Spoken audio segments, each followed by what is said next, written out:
Good morning, everybody. So I've kind of changed the title of my talk. Firstly, because I was going to do it on the ecosystem service valuation of the Zaalklap Wetland, but I wasn't really far enough to present anything meaningful. So I decided to present some stuff on that we did for a project for the Department of Water Affairs. So it's in the same vein, and it's looking at the value of wetland ecosystem services in the Olifants water management area. This is work that we did for the Department of Water Affairs, and it's part of their classification of significant water resources for the Olifants WMA. And in essence, this project, the component for wetland valuation and ecosystem service, aquatic ecosystem valuation, was to give the department some idea of trends. So it was at a broad scale. So getting trends so that when different use scenarios are implemented, we can get an idea of how it would affect ecosystem service provisioning in the future. I'm also going to talk briefly about some of the other work I'm doing. Only one or so slide with Coltech, and hopefully I'll be incorporating all of this into my PhD, which I've just started. So just briefly, I'm going to talk about the importance of coal mining. So can everyone hear me? I don't really like to use the mic. So I'm going to talk about the importance of wetlands. Got some figures on the value of the provisioning and cultural services, and some values on regulating services, and then possible some way forward. Just briefly about the study area. The Olifants water management area is one of 19 water management areas in the country. I think this has been changed now to, I think, nine water management areas have been proposed. But essentially, the Olifants water management area is a very important economically, socially, and environmentally as a catchment for South Africa. There are essentially 4 sub-catchments within the water management area. The Upper Olifants is here, which includes the towns of Witbank and Middelburg, and that has most of the coal mining operations for the country are based in there. There's the Middle Olifants area, which contains towns of Groblersdal, Marble Hall, and former homeland of Leboa is in here as well. This area is very agricultural, and it's kind of very rural in nature. There's the Steelpoort sub-catchment, which contains a lot of the country's new platinum mines. And then the lower Olifants catchment here is towns of Palabora and Hoedspruit and so on. And right at the bottom of this whole river system, you have the Kruger National Park right there. So that's the study area. I want to talk about the importance of coal mining in South Africa briefly, because this catchment is heavily influenced by coal mining, be it historically or present. But essentially, it's an important economic driver in the catchment and in the country as well. So within South Africa, South Africa is the 5th largest coal producing country in the world. We produce about 224 million tons of coal a year. Socially, it's very important because there are over 70,000 people employed by the coal mining sector. 70% of South Africa's energy is from coal, and this is unlikely to change in the future with Eskom building the new Medupi and Kusile power stations. And just within the Olifants water management area, the contribution of mining to GDP is about 54 billion in 2010. And that's all mining, but coal mining takes up a large portion of that figure. This slide I've taken borrowed from a presentation that Mervyn Lotte from NTPA gave it last year. And this just shows a map of Mpumalanga, and essentially the red parcels here indicate current mining operations, and the dark pink ones are the prospecting licenses. The prospecting licenses. So up to about 40% of the entire area of Mpumalanga is up for prospecting. This just gives a picture, an idea of the impact of mining on the whole catchment. Before I talk about ecosystem services generally from the Olifants, I want to talk about the extent of wetlands within the catchment. There are several different figures and several different databases. I know the Department of Water Affairs have a number for the amount of wetland area per hectare. But for this analysis, we used the data from the National Freshwater Ecosystem Priority Area, which was a database developed, or a planning tool that was developed last year with the CSR and SANBI. And according to that database, there are about 126,000 hectares in total of wetlands within the water management area. So this could be an underestimation. I know there's certain type of wetlands that don't get picked up, but that's the number we kind of worked with. Of that total, 68% are found within the upper and the middle Olifants catchment here. So most of it is here, and this is where all the coal mining is. So that's why we have such an impact on wetlands by coal mining. So as conservationists and biologists, we all know that wetlands have importance. You know, they provide a variety of goods and services that are valued to society. These goods and services can be described as services of nature, directly enjoyed, consumed, or used to heal human well-being. Despite their importance and despite all the ecosystem services that they deliver, wetlands are under threat from a variety of different threats in the Olifants water management area, but the biggest one being the mining companies, well, mining in general, coal mining in general. These goods and services also, the vast, it's often poor rural communities that develop on, that are kind of dependent on these ecosystem services as well. Okay, so in this slide I just want to talk just generally about some of the ecosystem services that are delivered by wetlands. Using the Millennium Ecosystem Assessment framework, there's three distinct types of ecosystem, or three distinct categories of ecosystem services. One of the main ones is provisioning services. The first one, and the major one that's the most easiest to kind of, I suppose, understand and work out. Those includes examples such as food, fresh water, wood and fibre, and grazing. The second major category is the cultural services. These include examples, recreation tourism is one example, aesthetic, educational, inspirational values. Those values are a bit more difficult to value and kind of understand, but these fall under cultural services. As a rule, the provisioning and the cultural services are kind of the end product with the ecosystem service. So they're often directly consumed. So these are right at the end. So these are often, from a valuation perspective, they are often easy to value because there's a market for them or there's a substitution for them. So if you look at the scientific literature, most of the valuation techniques look at these two categories. The third category is the regulating services. This includes services such as water regulation, erosion regulation, water purification, which is a very important one in this catchment, and then disease regulation. These are often indirectly consumed, so they're used by a wide variety of users within the system, and sometimes they don't even really know that they're using them. So sometimes these services in the literature, they're often referred to as intermediate services. So these services, in a way, regulate the delivery of the provisioning and the cultural services. So those are some of the services from the ecosystem services. Before I just jump straight into the evaluation, I've just done an overview. This does come from, as I mentioned earlier, the Department of Water Affairs, a study done for them. And it is adapted, some of these values have been adapted from a report that we used and we added to quite considerably.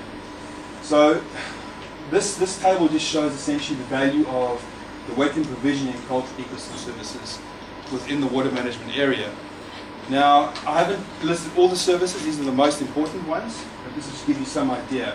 So livestock watering and grazing is worth 1.2 billion rand within the catchment, and this is for 1 year. So this would be, we worked this out for the year 2010.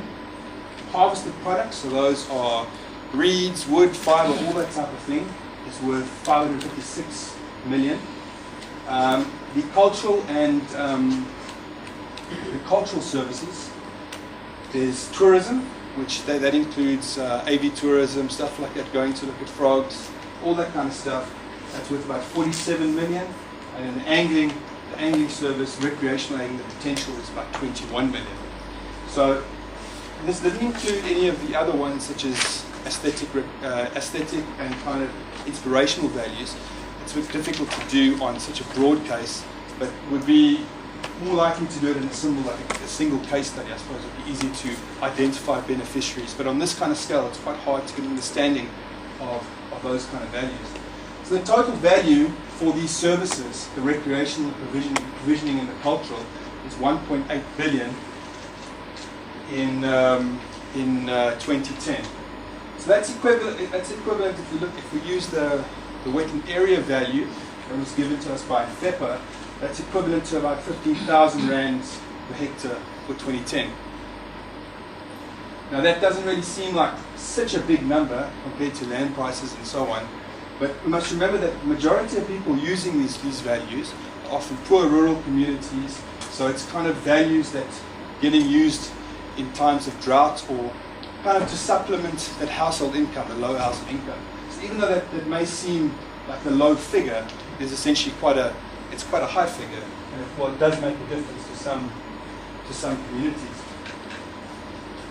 I've got a couple of slides on the regulating services. The regulating services are very difficult to value, and there's not much in the literature on valuing regulating services, but we attempted it through a water quality load model, which I'll explain a bit now.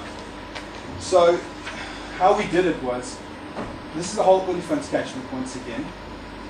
Throughout the catchments, at different points, there are monitoring points, or not monitoring points, they're called the ecological water requirement sites. So this tells Department of Water Affairs at that point what the amount of flow going through the system is and the water quality. So those water quality characteristics to be phosphates, nitrates, a whole lot of other organic or inorganic, and those are kind of stipulated classes. So for every section of river, so it's broken up into these smaller little units, the whole catchment. For every kind of the end bits where the boundary is of that section is. So here's IUA1, which is just this one unit. Let's break it down to make analysis a bit easier. You've got an EWR site right at the outlet there. Those kind of yellow one didn't come out too clearly. So at that site, you know that the water quality is this, and you know that the flow is this. So you have an idea of what's happening in the system. So throughout the catchment, there are 17 of these water quality monitors, or water and flow monitoring sites. We specifically want to deal with water purification. The big downfall with this project, or with this kind of valuation, is not just for wetlands. So it takes all of the aquatic ecosystems in one. So in this case, we're not just looking at the regulating service for wetlands, we're looking at kind of the load system for all of the aquatic ecosystems. So now the EWR sites, there are 2 points of reference. The first point you've got is the present ecological state, so what's happening there. So a whole lot of ecologists go out and they measure what's happening there, and they can tell you. So these scores here, A is near natural condition, and E is a critically modified. And you can see in this that most of the Olifants is in pretty bad condition. There's not many A's or B's or anything like that. And that just gives you an idea. I think there's a couple, but those are not on the main stem, those are the kind of side stem tributaries. The other point that it gives you is the recommended ecological categories. So that's what the ecologists want the system to look like. And that gives a minimum level of biodiversity functioning. So as you can see, they all move up. So from a D to a C, they either stay the same. It also depends on how much water is available and so on.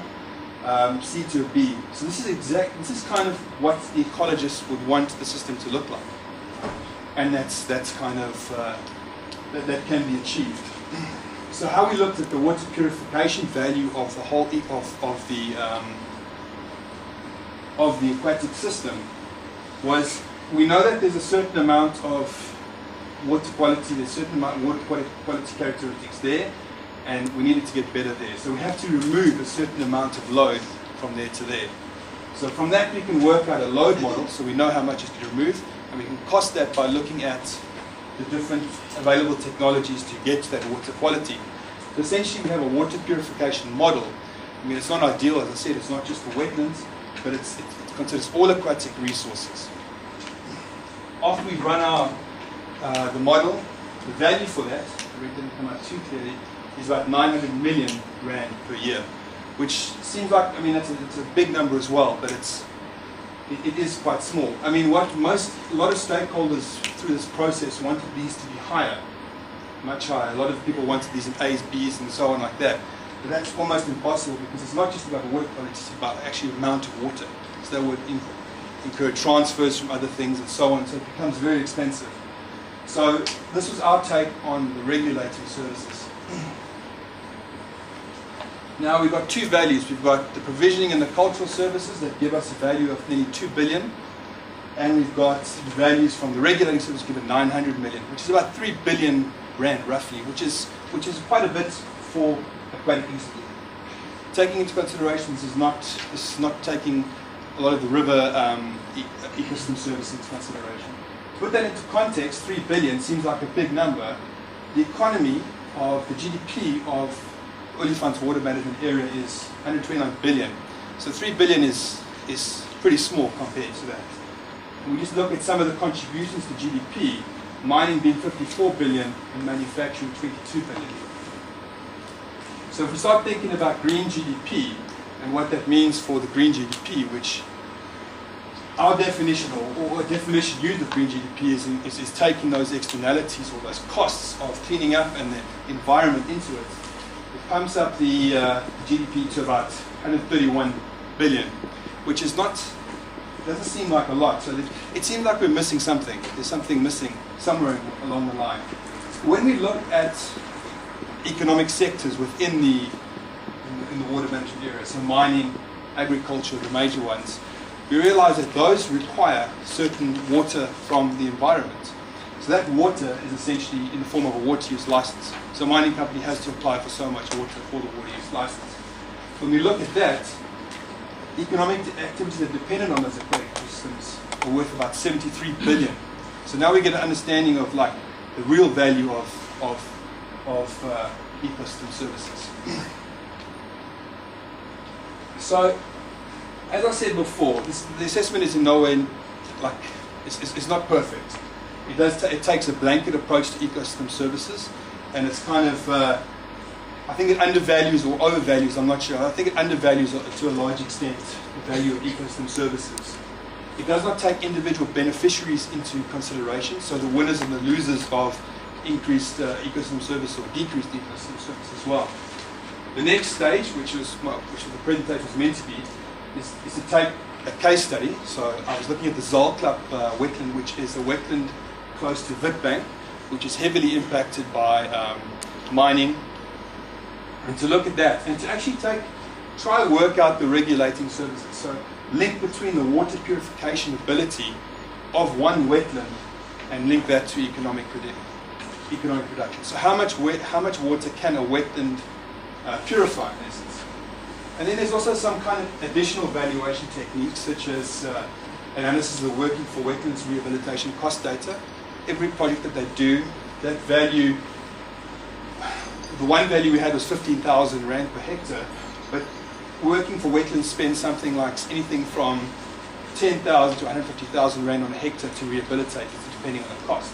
So that's also a cost there. That's in essence a willingness to pay valuation, or a value that society is willing to pay for rehabilitation. And then with all of this is to develop kind of an integrated model for valuing wetlands in a proper way. So that trade-offs can be made in a fair and I suppose so that there are as little losers and as many winners as possible in the trade-offs. Okay, that's it. Thank you.